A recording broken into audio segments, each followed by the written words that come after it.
चंड की पूजा का वर्णन। महादेव जी कहते हैं, स्कंद,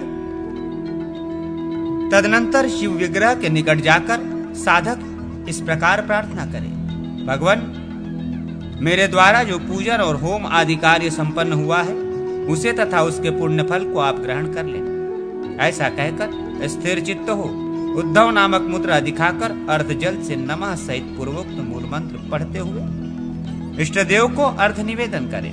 तत्पश्चात पूर्ववत पूजन तथा स्रोतों द्वारा स्तवन करके प्रणाम करें तथा परांग मुख अर्थ देकर कहें, प्रभु मेरे अपराधों को क्षमा करें। ऐसा कहकर दिव्य नाराज मुद्रा दिखा अस्त्राय फट का उच्चारण करके समस्त संग्रह का अपने आप में उपसंहार करने के पश्चात शिवलिंग की मूर्ति को संबंधी मंत्र से अभिमंत्रित कर दे। तदनंतर वेदी पर इष्ट देवता की पूजा कर लेने पर मंत्र का अपने आप में उपसंहार करके पूर्वोक्त विधि से चंड का पूजन करें। ओम चंडशाय नमः से चंड देवता को नमस्कार करें। फिर मंडल के मध्य भाग में ओम चंडमूर्तये नमः ये चंड की पूजा करें। उस मूर्ति में ओम धूलि चंडेश्वराय नमः फट स्वाहा बोलकर चंडेश्वर का आवाहन करें। इसके बाद अंग पूजा करें, यथा ओम चंड हृदयाय ओम फट इस मंत्र से हृदय की, ओम चंड शिर से ओम फट इस मंत्र से सिर की, ओम चंड शिखाय ओम फट इस मंत्र से शिखा की, ओम चंड युष्काय वचाय हूं फट से कवच की तथा ओम चंडास्त्राय ओम फट इससे अस्त्र की पूजा करें। इसके बाद रुद्राग्नि से उत्पन्न हुए चंड देवता का इस प्रकार ध्यान करें। चंड देव अपने दो हाथों में शूल और टंक धारण करते हैं। उनका रंग सांवला है। उनके तीसरे हाथ में अक्षसूत्र और चौथे में कमंडलू हैं। वे टंक सी आकृति वाले अर्धचंद्राकार मंडल में स्थित हैं। उनके 4 मुख हैं। इस प्रकार ध्यान करके उनका पूजन करना चाहिए। इसके बाद यथाशक्ति जप करें। हवन की अंगभूत सामग्री का संचय करके उसके द्वारा जप का दशांश होम करें। भगवान पर चढ़े हुए या उन्हें अर्पित किए हुए गो, भूमि, सुवर्ण, वस्त्र आदि तथा मणि सुवर्ण आदि के आभूषण को छोड़कर शेष सारा निर्माल्य चंडेश्वर को समर्पित करें। उस समय इस प्रकार कहें, हे चंडेश्वर, भगवान शिव की आज्ञा से ये लेह, चौष आदि उत्तम अन्न, तांबुल, पुष्पमाला एवं अनुलेपन आदि निर्माल्य स्वरूप भोजन तुम्हें समर्पित है। चंड, ये सारा पूजन संबंधी कर्मकांड मैंने तुम्हारी आज्ञा से किया है। इसमें मोहवश जो न्यूनता या अधिकता कर दी गई हो वो सदा मेरे लिए पूर्ण हो जाए, न्यूनारिकता का दोष मिट जाए। इस तरह निवेदन करके उन देवेश्वर का स्मरण करते हुए उन्हें अर्घ देकर संहार मूर्ति मंत्र को पढ़कर संहार मुद्रा दिखाकर धीरे धीरे पूरक प्राणायाम पूर्वक मूल मंत्र का उच्चारण करके सब मंत्रों का अपने आप में उपसंहार कर ले। निर्माल्य जहां से हटाया गया हो उस स्थान को गोबर और जल से लीप दें। फिर अर्ध आदि का प्रोक्षण करके देवता का विसर्जन करने के पश्चात आचमन करके अन्य आवश्यक कार्य करें। घर की कपिला गाय, चूल्हा, चक्की, ओखली, मूसल, झाड़ू और खंभे आदि का पूजन एवं प्राणाग्निहोत्री की विधि। भगवान महेश्वर कहते हैं, स्कंद, अब कपिला पूजा के विषय में कहूंगा। निम्नांकित मंत्रों से गोमाता का पूजन करें।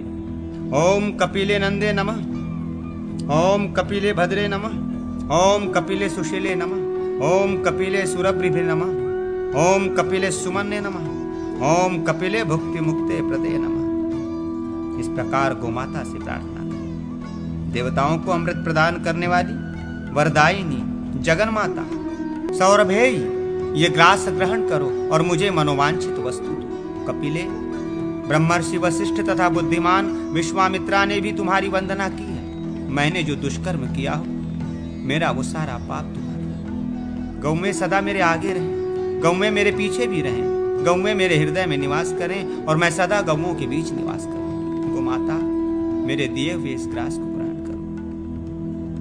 गोमाता के पास इस प्रकार बारंबार प्रार्थना करने वाला पुरुष निर्मल पाप रहित एवं शिव स्वरूप हो जाता है। विद्या पढ़ने वाले मनुष्य को चाहिए कि प्रतिदिन अपने विद्या ग्रंथों का पूजन करके गुरु के चरणों में प्रणाम करे। गृहस्थ पुरुष नित्य मध्याह्न काल में स्नान करके अष्टपुष्टि का 8 फूलों वाली पूजा की विधि से भगवान शिव का पूजन करे।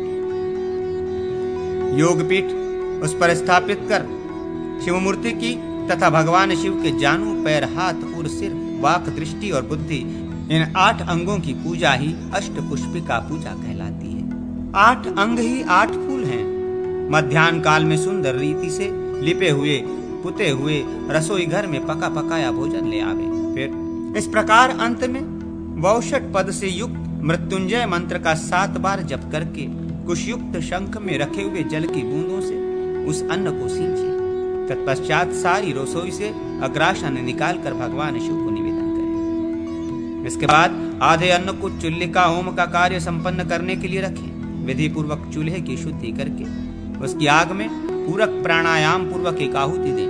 फिर नाभिगत अग्नि जठरानल के उपदेश से एक आहुति देकर रेचक प्राणायाम पूर्वक भीतर से निकलती हुई वायु के साथ अग्नि बीज रम को लेकर क्रमशः क आदि अक्षरों के उच्चारण स्थान कंठ आदि के मार्ग से बाहर करके तुम शिव स्वरूप अग्नि हो, ऐसा चिंतन करते हुए उसे चूल्हे की आग में भावना द्वारा समाविष्ट करा दे। इसके बाद चूल्हे की पूर्वादि दिशाओं में ओम हा अग्नये नमः, ओम हा सोमाय नमः, ओम हा सूर्याय नमः, ओम हा बृहस्पते नमः, ओम हा प्रजापतये नमः, ओम हा सर्वभ्यो देवभ्यो नमः, ओम हा सर्वविश्वभ्यो नमः, ओम हा अग्नये सृष्ट कृते नमः। इस 8 मंत्रों द्वारा अग्नि आदि 8 देवताओं की पूजा करें। फिर इन मंत्रों के अंत में स्वाहा पद जोड़कर एक एक आहुति दे और अपराधों के लिए क्षमा मांगकर उन सब का विसर्जन कर दे। चूल्हे के दाहिने बगल में धर्माय नमः इस मंत्र से धर्म की तथा बाएं बगल में अधर्माय नमः इस मंत्र से अधर्म की पूजा करें। फिर कांजी आदि रखने के जो पात्र हों उनमें तथा जल के आश्रयभूत घट आदि में रस परिवर्तमानाय वरुणाय नमः इस मंत्र से वरुण की पूजा करें। रसोई घर के द्वार पर विघ्नराजाय नमः से विघ्नराज की तथा सुभगाय नमः से चक्की में सुभगा की पूजा करें। ओखली में ओम रौद्रिके गिरि के नमः इस मंत्र से रौद्रिका तथा गिरिका की पूजा करनी चाहिए। मुसल में बल प्रियायुधाय नमः इस मंत्र से बलभद्र जी के आयुध का पूजन करें।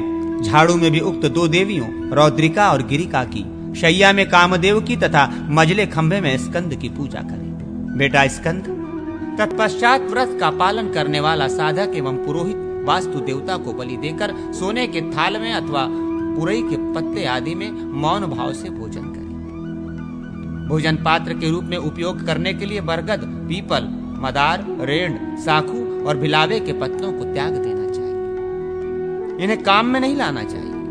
पहले आचमन करके प्रणव युक्त प्राण आदि शब्दों के अंत में स्वाहा बोलकर अन्न की 5 आहुतियां देकर जठरानल को उद्दीप्त करने के पश्चात भोजन करना चाहिए। इसका क्रम यूं है: नाग, कूर्म, क्रकल, देवदत्त और धनंजय ये 5 उपवायु हैं। अतेभ्यो नागादिभ्य उपवायुभ्य स्वाहा इस मंत्र से आचमन करके भात आदि भोजन निवेदन करके अंत में फिर आचमन करें और कहें ओम अमृतोपस्तरणमसि स्वाहा। इसके बाद 5 प्राणों को एक एक ग्रास की आहुतियां अपने मुख में दें। ओम प्राणाय स्वाहा, ओम अपानाय स्वाहा, ओम व्यानाय स्वाहा, ओम समानाय स्वाहा, ओम उदानाय स्वाहा। तत्पश्चात पूर्ण भोजन करके पुनः चुल्लू भर पानी से आचमन करें और कहें ओम अमृता पिधान नामसि स्वाहा। ये आचमन शरीर के भीतर पहुंचे हुए अन्न को आच्छादित करने या पचाने के लिए है। पवित्राधिवास